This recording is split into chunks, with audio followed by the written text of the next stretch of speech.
ఆఫీసర్లతోటి meeting పెట్టుడు ఆర్డర్లేసుడు ఏలువడిలా రువ్వడి చూపిస్తుంది సర్కార్.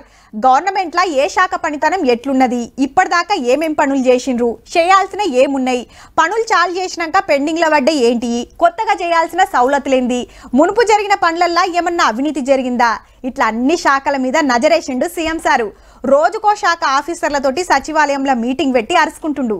మరి ఇయాలేం నడిచిందంటే స్త్రీ శిశు సంక్షేమ శాఖ ఆఫీసర్లతోటి సచివాలయంలో మీటింగ్ పెట్టిండు సీఎం సారు. అంగన్వాడీలలో గర్భిణీలు బాలింతలు పిల్లలకు అందాల్సిన పాలు కరెక్ట్ ఇయ్యాలే, పగటిపూట బలంగల్లా తిండి పెట్టాలని ఆర్డర్ చేసిండు. సర్కార్ పంపే గుడ్లు పాలు చక్కగా అందుతున్నాయా లేదా చూసుకోవాల్సిన జిమ్మేదారు ఆఫీసర్లదేనట.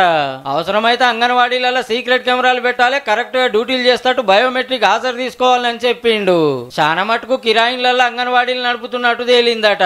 జల్దిగానే కొత్త బిల్డింగులు కట్టించే ఆలోచన చేస్తామన్నాడు.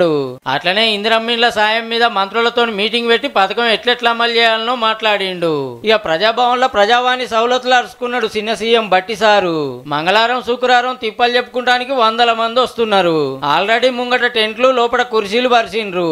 ఎండాకాలం వచ్చేసింది కాబట్టి ఇంకేం సౌలతులు చేయాలని ఆఫీసర్లతో కలిసి అంతటా గలే తిరిగిండు. ఈ షెడ్ చూడు, ఒక లైన్ లో నిలబడొచ్చు, ఇంకో లైన్ లో కూర్చోవచ్చు. ఇప్పటికీ 52,000 దరఖాస్తులు వచ్చినాయట. కంప్యూటర్లకు ఎక్కించి ఎప్పటికప్పుడు జిల్లా కలెక్టరేట్లకు పంపుతున్నారు.